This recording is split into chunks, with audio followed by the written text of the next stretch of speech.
Hello good morning friends, मैं राजेश सैनी अपने YouTube channel arjuna classes में आपका एक बार फिर हार्दिक स्वागत करता हूं। बच्चों, आज का हमारा टॉपिक है क्लास +2 का 3 dimensional geometry. Topic is very important और इस टॉपिक के अंदर हमें हमको पढ़ने को मिलेगी 3 बातें। पहले क्या पढ़ेंगे हम इसके अंदर? लाइन, फिर पढ़ेंगे हम प्लेन और फिर हम पढ़ेंगे हम लाइन प्लस प्लेन के क्वेश्चंस। तो अगर लाइन करने से पहले स्ट्रेट लाइन के बारे में पढ़ेंगे हम, यहाँ पे प्लेन के बारे में पढ़ेंगे और फिर लाइन और प्लेन आपस में क्या हो जाएगा, हमारे पास में मिक्स हो जाएगा। मिक्स होने से पहले हम बात करते हैं 3D। आज तक जो आपने पढ़ा हुआ था 10th क्लास तक, वो आपने पढ़ा था 2D। +1 के अंदर हमारे पास कुछ बेसिक्स बातें थी हमारे पास में 3 डायमेंशनल ज्योमेट्री के बारे में, distance formula, mid point formula, section formula. पर +2 की जो हमारी 3D है वो हमारे पास में काफ़ी बड़ा एरिया हमारे लिए कवर करती है और मोस्ट इम्पॉर्टेंट पार्ट है हमारे पास में 3D। इसको करने से पहले हम थोड़ा सा डिस्कस कर लेते हैं कि 3D में हमारे पास में कैसे काम करती है हमारे लिए। जैसे कि आप 10th क्लास में थे तो आपने पढ़ा था 2D प्लेन। ये एक एक्सिस हुआ करती,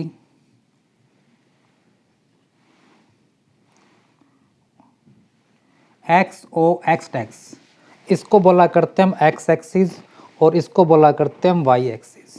क्या बोला करते हैं इसको हम? Y axis. तो इसको बोलते हैं हम 2D प्लेन। क्या बोलेंगे? 2D plane, 2 dimensional plane. But अब हमारे पास में क्या आता है? हमारे पास में 3D प्लेन आता है ऐसे। ये एक्स एक्सिस, वाई एक्सिस और ये क्या होगी हमारे पास में? Z axis. जैसे इसके अंदर हमारे पास एक्स डैश वाई डैश आ रहा है, इसके अंदर भी क्या आएगा हमारे पास? इसको बोलेंगे ओरिजिन। ये क्या हो जाएगा? एक्स डैश, ये वाई डैश और ये क्या हो जाएगा हमारे पास में? Z dash. एक्स एक्सिस और वाई एक्सिस ऑलवेज क्या होते हैं? एक दूसरे पे परपेंडिकुलर। जैसे ये नहीं है, ये एक्स एक्सिस क्या इस वाई एक्सिस के ऊपर क्या क्रिएट कर रही है? हमारे पास में 90 डिग्री का एंगल क्रिएट कर रही है। वैसे ही यहाँ पे भी क्या होता है? हमारे पास एक्स एक्सिस और वाई एक्सिस आपस में क्या बनाएगी? हमारे पास में एंगल बनाएगी 90 का। ऐसे ये क्या बनाएंगे? हमारे पास 90 का। और ऐसे ये क्या बनाएंगे? हमारे पास में 90 डिग्री का एंगल क्रिएट करेंगे। इसका मीनिंग क्या हुआ? They are mutually perpendicular. X axis क्या है? वाई एक्सिस के ऊपर हमारे पास परपेंडिकुलर है। वाई क्या है? जेड एक्सिस पे परपेंडिकुलर है। और जेड क्या है? एक्स एक्सिस पे हमारे पास क्या है? परपेंडिकुलर है। तो इसके अंदर जो हमारे पास में प्लेन आता है हमारे पास में, जैसे कि एक्स ओ वाई, इसको बोलेंगे हम एक्स वाई प्लेन। क्या बोलेंगे? X Y plane. फिर आता है हमारे पास में वाई ऑफ जेड। वाई हमारे पास में ये रहा, ओ और जेड, इसको बोलेंगे हम वाई जेड प्लेन। और फिर आएगा हमारे पास में जेड ओ एक्स, इसको बोलेंगे हम जेड एक्स प्लेन। जिस प्रकार यहाँ हमारे पास में 2 प्लेन बनते हैं, हमारे पास में ऐसे क्या बनते हैं? यहाँ पे हमारे पास में 3 प्लेन बनते हैं। तो इस प्रकार क्या है? जैसे इसमें हमारे पास में 4 क्वाड्रेंट्स होते हैं, इसमें हमारे पास 8 ऑक्टेंट्स होते हैं। हमारे पास 8 ऑक्टेंट्स। ज़्यादा गहराई में न जाते हुए हमने 8 ऑक्टेंट्स को हमने +1 में पढ़ रखा है। हमारे पास में होते हैं कौन कौन से? हमारे पास में वो 8 ऑक्टेंट्स,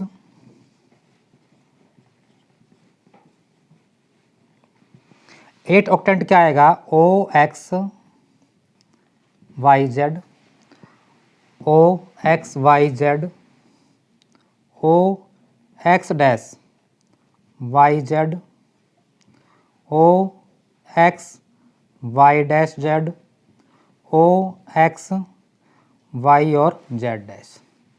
ऐसे ही अब क्या बनेगा? O x dash y dash z, O x dash y z dash, O x y dash z dash और O x dash, y dash और जेड डैश। इस प्रकार से हमारे पास ये क्या होते हैं, 8 ऑक्टेंट होते हैं हमारे पास, जो 3D के लिए हमारे पास में काम करते हैं। तो अब 3D के अंदर जैसे हमने 2D में हमने किया था डिस्टेंस फार्मूला, ऐसे ही क्या आता है हमारे पास 3D में भी क्या आता है, डिस्टेंस फार्मूला। जैसे मान लो कि एक पॉइंट हमारे पास यहाँ पे है और एक पॉइंट यहाँ है। एक P पॉइंट दे रखा है हमारे पास में x1 और y1, और एक Q पॉइंट दे रखा है x2 और y2। यदि हमें इन दोनों पॉइंट के बीच की क्या निकालनी हो, डिस्टेंस निकालनी हो। क्या निकालनी हो, डिस्टेंस। तो पी क्यू, तो डिस्टेंस फार्मूला हमने क्या पढ़ा था 10th क्लास के अंदर, x2 माइनस x1 का whole square, y2 minus y1 का whole square, y2 minus y1 का होल स्क्वायर। जो डिस्टेंस फार्मूला हमने 2D में अप्लाई किया था वही डिस्टेंस फार्मूला हमारे पास क्या आता है 3D में अप्लाई करेंगे हम। वो क्या नाम, फोन देख कड़ा बोल तो भी अभी वाइब्रेट करा क्यों मैं इस तरह कर ले, भाई इमरजेंसी आ जाए।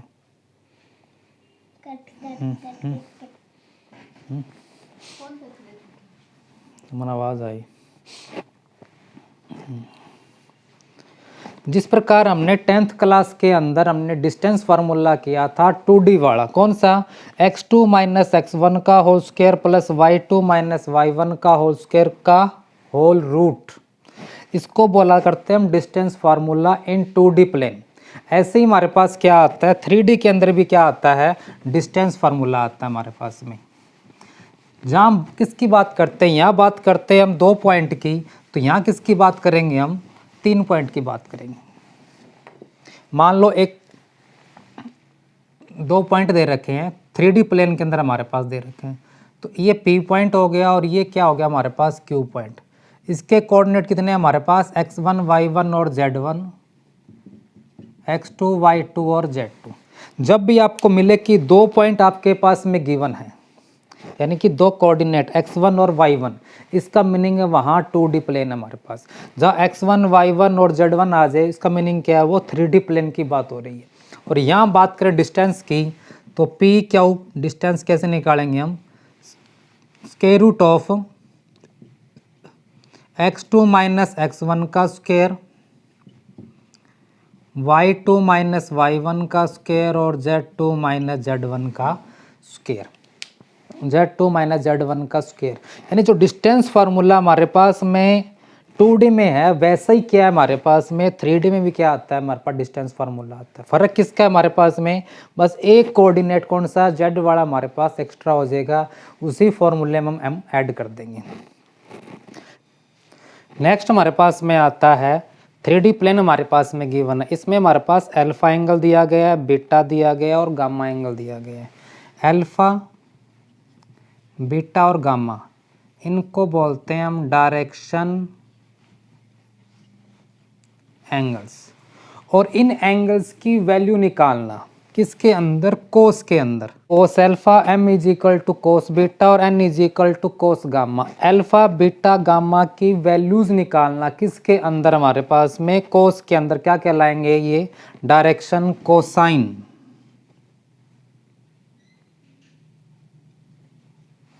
डायरेक्शन कोसाइंस हमारे पास में कहलाएंगे। अब इसके अंदर हमारे पास में डायरेक्शन कोसाइंस के स्क्वायर्स का सम, एक इम्पॉर्टेंट क्वेश्चन हमारे पास में आता है कि डायरेक्शन कोसाइंस के स्क्वायर्स का सम कितना होता है हमारे पास, ऑलवेज इक्वल टू क्या होता है हमारे पास में 1 होता है। यानी L square plus M square plus N square always equal to क्या होता है 1। जैसे एल एम एन का स्क्वायर किया, यदि ऐसे ही हम किसका स्क्वायर कर दें, cos square alpha, cos square beta और कोस स्क्वायर गामा, इनके स्क्वायर्स का भी सम ऑलवेज इक्वल टू क्या होता है हमारे पास में 1 होता है।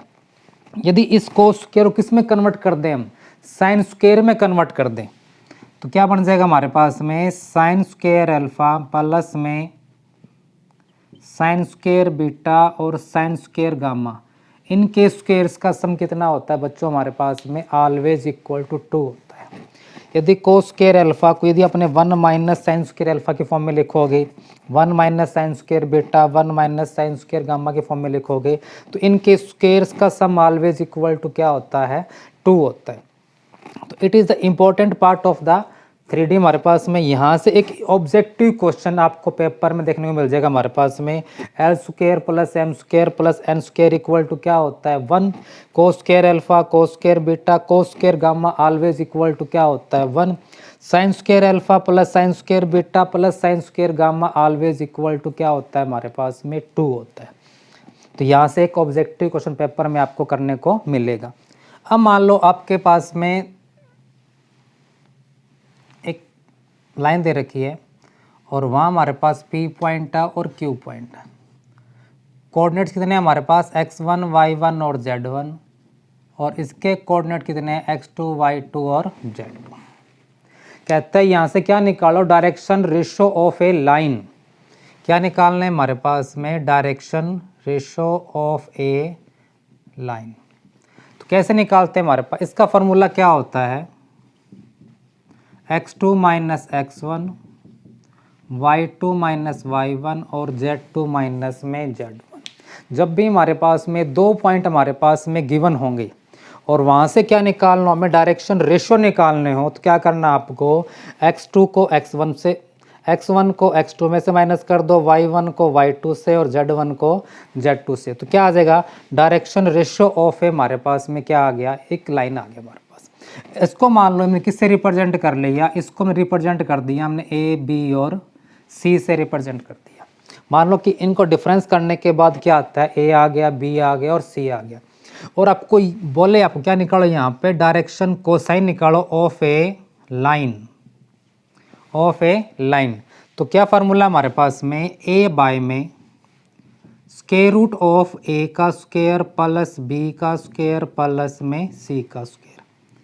ऐसे बी बाय क्या हो जाएगा हमारे पास में, a square plus b square और सी स्क्वायर। सी बाय क्या बन जाएगा हमारे पास में, a square plus b square plus में सी स्क्वायर। यानी कोई भी हमारे पास में फॉर्म गिवन होगी, यदि आप कोई बोले आपको क्या निकालो, इसके डायरेक्शन कोसाइन निकालो, तो क्या करने का पड़ेगा आपको, पहले आपको निकालने पड़ेंगे dr और फिर क्या निकालेंगे, वहाँ से हम डायरेक्शन कोसाइन निकालेंगे। इस तरीके से हमारे पास में ये फॉर्म चलेगी। एक क्वेश्चन कर लेते हैं इसके ऊपर ताकि आपको दिक्कत ना हो इसके।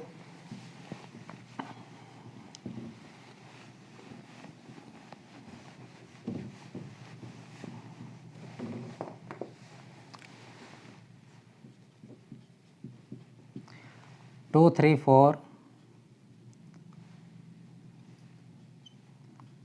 3 5 और 6। मान लो हमारे पास में P और Q 2 पॉइंट्स दे रखे हैं। क्या निकालना है, find the direction ratio and direction cosine, direction cosine. तो सबसे पहले क्या निकालेंगे हम, direction ratio of A of P Q. तो कैसे निकलेंगे, हमारे पास में क्या फार्मूला हमारे पास था, x2 minus x1 y2 minus y1 और z2 माइनस में z1। तो क्या फॉर्म जनरेट होगी यहाँ से, 3 माइनस 2 5 माइनस 3 6 माइनस का 4, 3 माइनस 2 5 माइनस 3 और 6 माइनस 4। तो माइनस किया तो कितना आया हमारे पास, 1 2 और 2, 3 में से 2 1, 5 में से 3 2, 6 में से 4 2। तो ये क्या आ गया हमारे पास में, डायरेक्शन रेशो हमारे पास आ गए। क्या आ गया हमारे पास में, डायरेक्शन रेशो। अब क्या निकालने हैं हमें, डायरेक्शन कोसाइन निकालने हैं। क्या निकालने हैं, डायरेक्शन कोसाइन। तो क्या फार्मूला बताया मैंने आपको, 1 बाय में जो डी आर हमारे पास ऊपर लिखेंगे, इसको नीचे क्या करेंगे, 1 का स्क्वायर 2 का स्क्वायर फिर 2 का स्क्वायर। जो हमारे पास डी आर है उनके स्क्वायर्स का रूट। सेकंड क्या आएगा हमारे पास में, 2 बाय 1 का स्क्वायर 2 का स्क्वायर फिर 2 का स्क्वायर फिर 2 बाय में फिर 1 का स्क्वायर 2 का स्क्वायर और 2 का स्क्वायर। तो 1 बाय कितना है हमारे पास में, 1 प्लस 4 प्लस में 4, 2 बाय 1 प्लस 4 प्लस 4 और 2 बाय 1 प्लस 4 प्लस में 4। तो इस प्रकार सॉल्व करने पे क्या मिलेगा, हमें मिलेगा 1 बाय रूट 9 2/√9 और 2/√9। तो यहाँ से हमें क्या मिल रहा है हमारे पास में 1/3, 2/3 और 2/3। तो इसका मीनिंग क्या हुआ कि हमें यदि डी आर हमारे पास गिवन हो और हमें डी सी निकालना हो तो क्या तरीका उसका, इस तरह से आपको डी सी निकालना पड़ेगा। और जब सॉल्व करते करते आप इस स्टेप पहुंचोगे तो क्या बन जाएंगे हमारे पास ये डायरेक्शन कोसाइन। डी आर और डायरेक्शन डी सी दोनों ही क्या इंपॉर्टेंट पार्ट हमारे पास में। तो डी आर कैसे निकालते हैं, जब भी हमारे पास 2 पॉइंट गिवन हो उन दोनों का डिफरेंस क्या कहलाता है हमारे पास में डायरेक्शन रेशो। और उस डायरेक्शन रेशो को यदि हम निकाल दें उसका यूनिट वेक्टर की तरह मान लो, ठीक है, तो 1 में दिस इस कैसे करेंगे, क्या बोलेगा डायरेक्शन कोसाइन। तो इस प्रकार बच्चों आपको डी आर और डायरेक्शन कोसाइन, डी यानी डायरेक्शन रेशियो और डायरेक्शन कोसाइन का भी नॉलेज होनी बहुत ही इंपॉर्टेंट है हमारे पास। ये था हमारे पास में कुछ बेसिक। तो 3D के अंदर ये बेसिक करने के बाद सबसे हमारा मेन इंपॉर्टेंट पार्ट आता है हमारे पास में स्ट्रेट लाइन। अब उसके बारे में हम स्ट्रेट लाइन के बारे में विस्तार से डिस्कस करेंगे कि एक लाइन एक पॉइंट से कैसे पास होती है, इक्वेशन क्या बनेगी, फिर 2 पॉइंट से, फिर उनके बीच का angle, foot of perpendicular, distance, S D वगैरह वगैरह। ठीक है, ऐसे हमारे पास बहुत से टॉपिक रहेंगे जो वो करने में आपको हेल्प मिलेगी। तो आज के लिए इतना ही, कल फिर मिलेंगे हम। Okay, thank you, bye bye.